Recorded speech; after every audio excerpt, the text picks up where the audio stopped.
नमस्कार मित्रो, काळ्या सावल्या या माझ्या चॅनलवर तुमचे स्वागत आहे. आजची कथा सुमसान रस्ता. चला मग सुरू करूया. मी सरकारी दवाखान्यामध्ये काम करत होते. उन्हाळ्याचे दिवस होते. आज मला थोडा उशीर झाला. माझ्याकडे एक सायकल होती. त्याच सायकलने मी येणं जाणं करत असे. आज अमावस्या असल्यामुळे सगळीकडे अंधार होता आणि मेन रस्ता असूनही रस्त्यावर एकही लाईट नव्हते. साधं चिटपाखरूसुद्धा नव्हतं. परंतु रस्त्यावर फार दूर कुठेतरी कुत्र्यांच्या भुंकण्याचा आवाज येत होता. तरीसुद्धा मी माझी सायकल काढले व मी घराच्या दिशेने जाऊ लागले. मागे वळून पाहिले असता उन्हाळा असूनसुद्धा मला धुके दिसले आणि त्या धुक्यामधून मला कोणतरी येताना दिसले. पण मला थोडंसं भीती न वाटता हायसं वाटलं की कोणतरी माझ्या पाठीमागून येत आहे आणि मला सोबत होईल. या विचाराने मी चालू लागले. मी सायकल चालवत असताना थोडं अंतर गेले असेल, तोच मला पाठीमागून आवाज आला, मला तुमच्यासोबत येऊ द्या.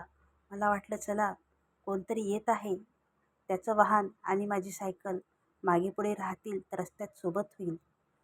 आणि मी एक पाऊल पुढे टाकते तर टाकते, तोच मला एक बाई येताना दिसली.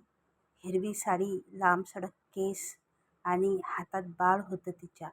मी सायकलवर असून ती पैदल येत होती.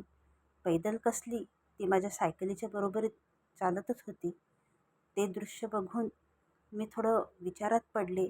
असं कसं शक्य आहे? हातात छोटंसं बाळ असून ही बाई एवढ्या रात्री या रस्त्याने कसं काय येत आहे? आणि एवढ्या लांबून 2 मिनिटात माझ्या सायकलच्या बरोबरीत कसं काय आली? एवढं अंतरीने कसं पार केलं? मी थोडंसं मनातून घाबरले. पण मी भीती दाखवली नाही आणि चालतच राहिले.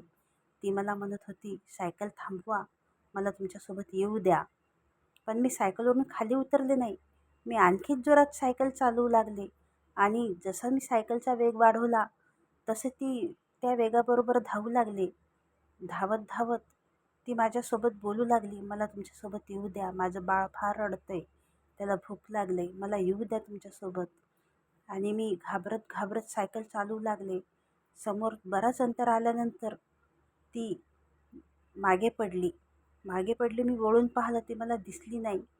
मग मी समोर आणखी अंतर पार केलं आणि एक चहाची टपरी मला तिथे दिसली. तिथे एक आमचे नेहमीचे काका त्या दिवशी गेले नव्हते. त्यांना पण उशीर झाला असल्यामुळे त्यांचं दुकान चालूच होतं. मी तिथे थांबलं. थांबून त्या काकांनी मला पाणी वगैरे दिलं आणि मला विचारलं काय झालं. मी त्यांना सर्व सांगितलं आहे की एक बाई छोटंसं आपलं बाळ घेऊन माझ्या सायकलच्या स्पीडने माझ्यासोबत धावत येत आहे आणि ती अचानकच कुठेतरी थांबली आहे.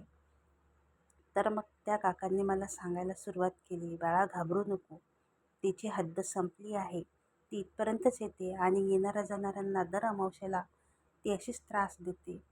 फार वर्षापूर्वी जेव्हा हा रस्ता नवीनच झाला होता, रात्रीच्या वेळी तिला घरच्यांनी सोडून तिथे निघून गेले.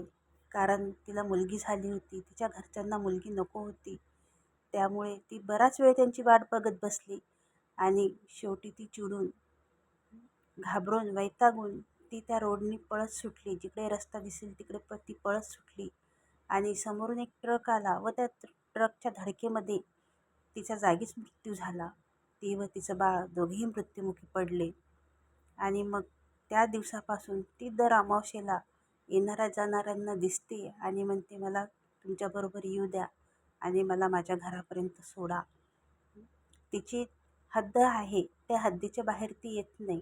त्यामुळे ती तुझ्यासोबत तिथपर्यंत आली नाही. ती तिथेच थांबली आणि तिथून ती परत गेली आहे. या धक्क्याने मी फार घाबरून गेले आणि मी घरी जायला निघाले थोड्या वेळाने. हा अनुभव तुम्हाला कसा वाटला? आवडला असेल लाईक करा, शेअर करा.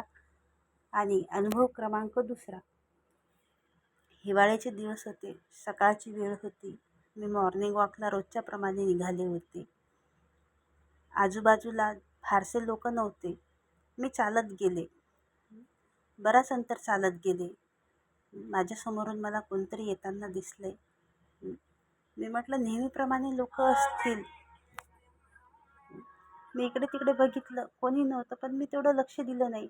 पण समोरून येणारी व्यक्ती हवेच्या स्पीडने फार जोरात माझ्या जवळून गेली. हं. त्या व्यक्तीचा मला चेहराही दिसला नाही आणि पायसुद्धा दिसले नाहीत. तरीसुद्धा मी तेवढं लक्ष दिले नाही. कारण हिवाळ्यामध्ये लोकं धावतात. तेच काही अंतर चालत गेले न गेले असेल, तीच व्यक्ती मला परत येताना दिसली माझ्या पाठीमागून. लांब सडक सावली, पण यावेळेस मी थोडंसं लक्ष देऊन बघितलं. तिचे पाय जमिनीवर नव्हते आणि पूर्ण कपड्याने झाकून असून तिचा चेहरा म्हणजे पूर्ण अंधार काळाकुट्ट. मी घाबरून गेले आणि मी धावत सुटले. ती पण माझ्या मागे धावत सुटली. मी जोरजोरात पळू लागले. ती पण माझ्या मागे हसत पळू लागली. चल फिरायला जाऊ, मॉर्निंग वॉक आहे, अशी म्हणून ती हसत सुटली. मी घाबरून गेले. मला या रस्त्याने असं कधी झालं नाही, पण आज का असं झालं हे मला काही समजले नाही. आणि मी धावत धावत जोपर्यंत मेन रोड येत नाही तोपर्यंत त्या विचित्र सावलीने माझा पाठलाग केला आणि तिथून मग ती सावली परत गेली आणि मी माझ्या घरी आले. हा अनुभव तुम्हाला कसा वाटला? आवडला असेल लाईक करा, सबस्क्राईब करा. धन्यवाद.